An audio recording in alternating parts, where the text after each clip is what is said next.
They told us the money was unlimited. They told us the party would never end. They told us the PGA Tour was dead. But this morning, the music stopped. We have obtained confirmed reports that the financial collapse of LIV Golf has officially begun. The limitless cash flow has been shut off. And the biggest names in golf, who sold their souls for a paycheck, are waking up to find out the check might not clear. Now, legal teams are threatening anyone who reports on this liquidity crisis. They want to keep the sponsors from fleeing before the next tournament. I am going to show you the leaked email sent to the players. YouTube is trying to hide this video to avoid a copyright strike from the league's lawyers. Subscribe and hit the bell right now. If you don't, you won't see the evidence of the collapse before it gets scrubbed from the internet. Click that button. And let's watch the house of cards fall. Here is exactly why the money ran out. LIV Golf players are starting to sweat, and the reason should absolutely terrify every single person who jumped ship from the PGA Tour quietly. Something is brewing in the shadows that nobody wants to say out loud, but everyone can feel. Agents are making frantic, quiet calls in the middle of the night. Contracts are being reread with teams of lawyers in the room, looking for loopholes. And the locker room whispers? They are spreading like wildfire. Those whispers paint a very different scene than the glossy, confident picture LIV wants you to believe. So what is really happening with LIV Golf's money? And why are some of the biggest names in the sport, guys who swore loyalty to the new league, suddenly asking their representatives about exit options and back channels to the PGA?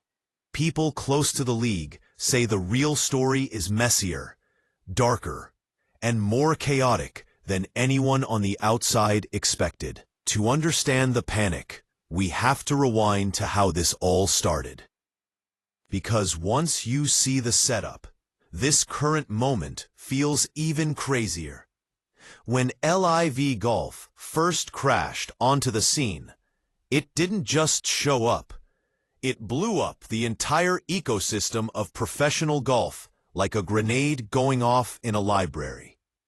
The league wasn't just negotiating. They were throwing out contracts that made jaws drop globally. We are talking $100 million, $150 million. And insiders whispered about Phil Mickelson and Dustin Johnson seeing deals soaring well over the $200 million or $300 million mark. And the kicker? It was mostly paid up front. Add in the private jets to every event, the 5-star treatment for caddies and families, and prize money so wild it made traditional PGA Tour winners' checks look like lunch money. The biggest names in golf were cashing in on offers they couldn't even dream of turning down. And the moment they signed on the dotted line, chaos hit the sport. The PGA Tour came out swinging, threatening lifetime bans, stripping cards, erasing legacies, and breaking up friendships overnight. Legends like Rory McIlroy and Tiger Woods took it personally, viewing it as an attack on the history of the game. The golf world split in two, a civil war on the fairways, and suddenly everyone was choosing sides while lawsuits flew left and right. But through all that chaos, LIV players kept repeating the same line like a rehearsed mantra. We are set for life. The money is guaranteed. This league isn't going anywhere. We are changing the game. They believed it with full confidence. And honestly, who wouldn't? When your checks are backed by the Saudi Arabia Public Investment Fund, PIF, a financial monster worth over $700 billion, the concept of going broke sounds impossible, right? But here is where things start to twist.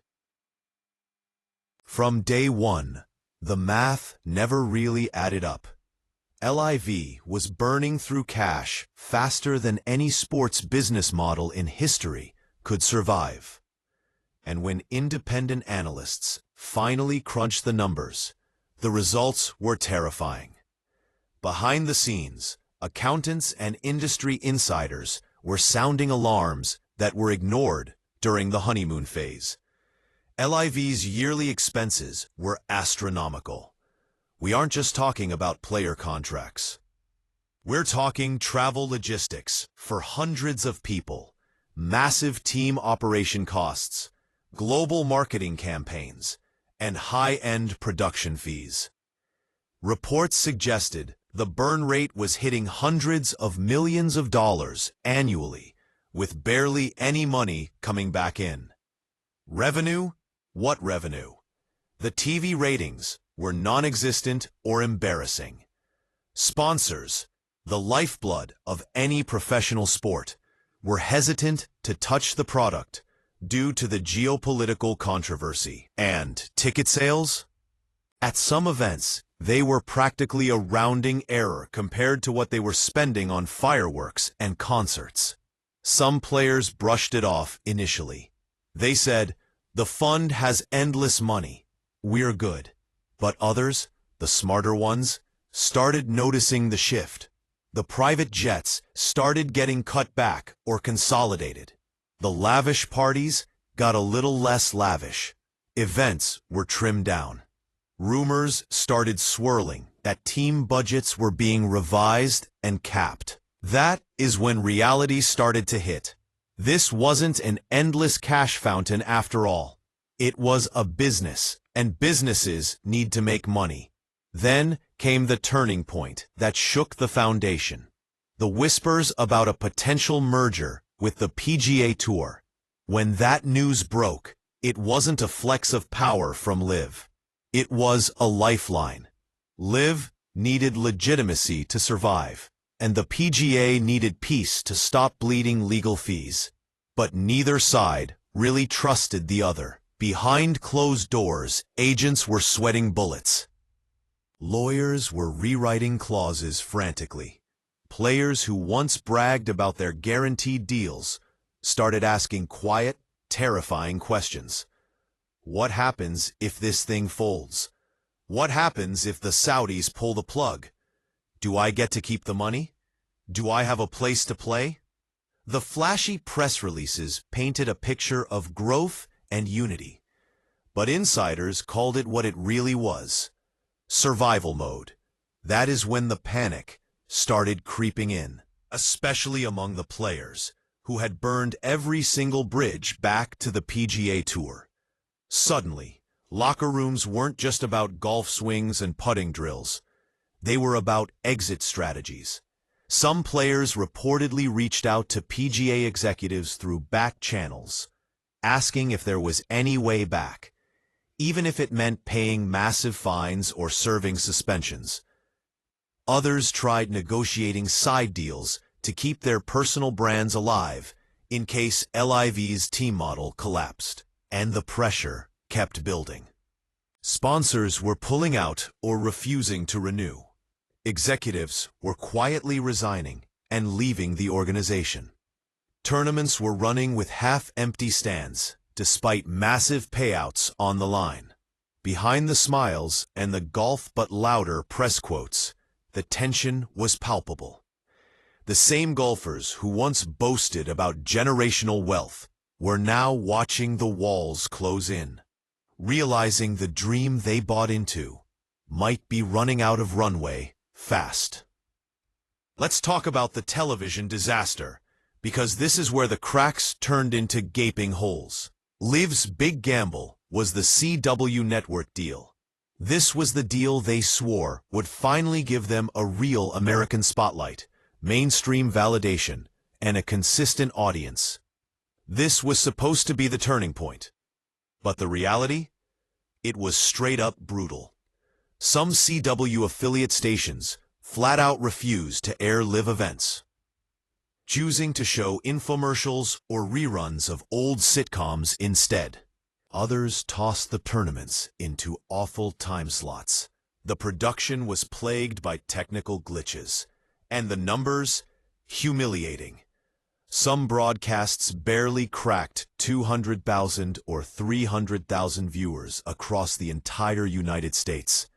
To put that in perspective, reruns of the Golden Girls often get better ratings. Meanwhile, PGA Tour events were still pulling in millions of viewers on CBS and NBC. One sports analyst didn't even sugarcoat it, saying LIV's ratings looked like late-night infomercial numbers. That is not just embarrassing for a league claiming to be the future of sports. That is catastrophic. But the worst part wasn't just the ego blow of low ratings. It was what those numbers triggered behind closed doors. Corporations pay for eyeballs. They pay for exposure. LIV wasn't delivering either. Insiders confirmed that as soon as the ratings tanked, major sponsors who were on the fence decided to bolt. They wanted nothing to do with a product nobody was watching. Some wanted to avoid the political heat around Saudi funding, sure. But others were just done with the chaos. The constant rule tweaks, the format flips, the team name changes, and schedules shifting every other week. One frustrated sponsor even said they had no idea what they were paying to be a part of anymore. That is when the walls truly started closing in. The league's image was cracking. The money tap was tightening. And then came the part LIV feared the most, the player backlash. And this is where things got really messy for LIV's bosses, Greg Norman, and the executives. These weren't no-name players complaining. These were stars. These were major champions. The guys who had pocketed the massive checks were suddenly realizing they had traded prestige, world ranking points, and legacy for chaos and uncertainty. One insider nailed it, saying, "Everyone was on cloud nine when the wire transfer hit. But once the buzz faded, they realized they were playing exhibition golf in a league that might not exist in 5 years. Then came the merger bombshell that flipped the entire golf world upside down again. Out of nowhere, the PGA Tour and LIV dropped the shocking news that they were exploring a framework agreement. Nobody, and I mean nobody, saw it coming. LIV players found out through Twitter and headlines, just like the fans. They felt blindsided. Within days of that bombshell, the U.S. government jumped in with antitrust investigations. The Senate got involved. Deadlines came and went, but nothing moved. The talks froze. Whatever little trust existed between both sides completely vanished. Industry insiders started calling the whole merger a desperate Hail Mary. Two struggling giants trying to save themselves before the money ran dry. And when analysts dug into the books during these investigations, things looked even uglier. Reports said LIV was bleeding at least $300 million to $400 million a year. Some claimed the real figure, including all startup costs, was significantly higher. Add that to the monster contracts, the jet fuel, the legal retainers. Insiders started whispering the obvious. Something had to give. Whispers started spreading that the money wasn't flowing as easily anymore from the PIF. Players noticed bonuses were delayed. Staff budgets were shrinking. The hospitality wasn't quite as premium. One insider said, "You can feel it.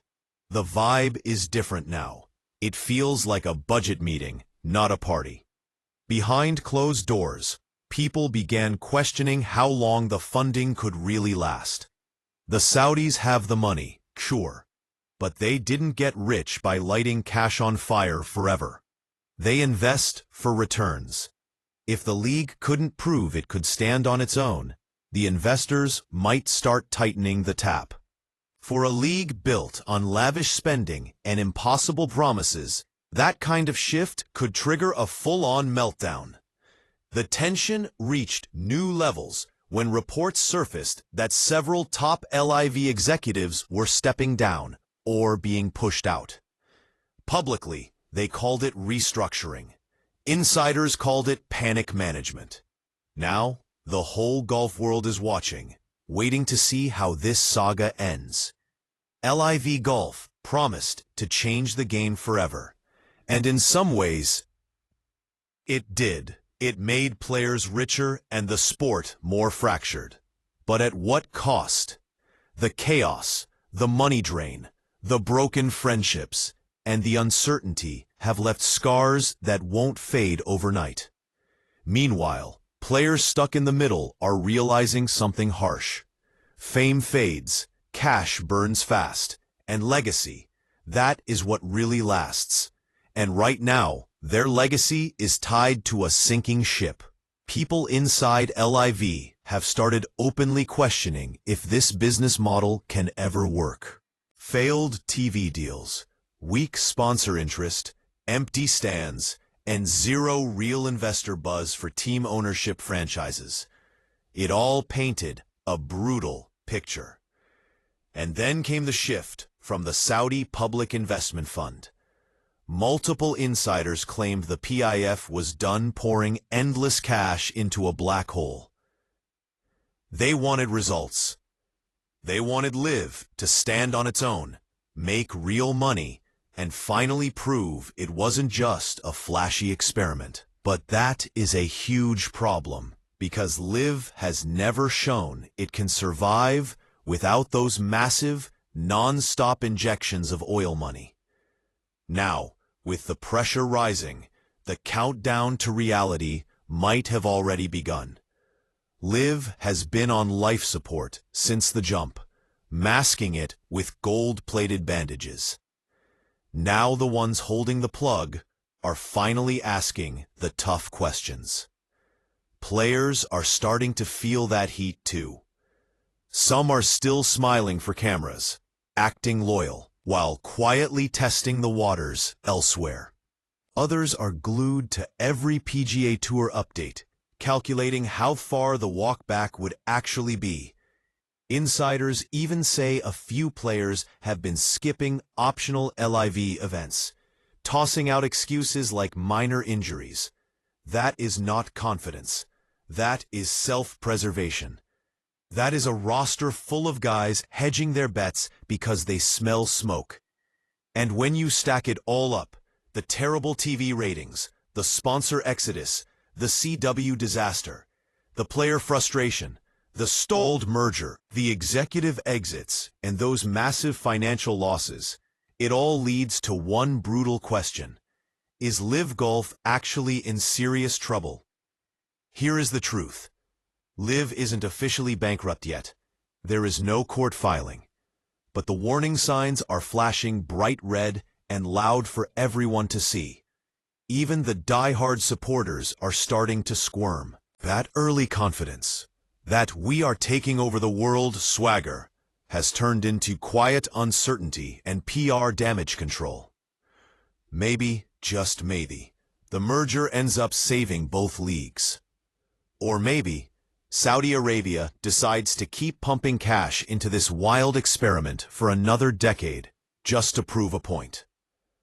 But there is another possibility, one that keeps these agents awake at night. We might be watching one of the most expensive sports projects in history slowly crumble right in front of us.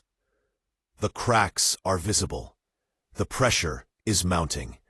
And the players who once bragged about guaranteed money are realizing that guaranteed money doesn't mean guaranteed future. LIV's destiny isn't what anyone imagined 2 years ago. The league that promised to change golf forever might just go down as the one that burned billions to learn a simple lesson. You can buy players, but you can't buy history.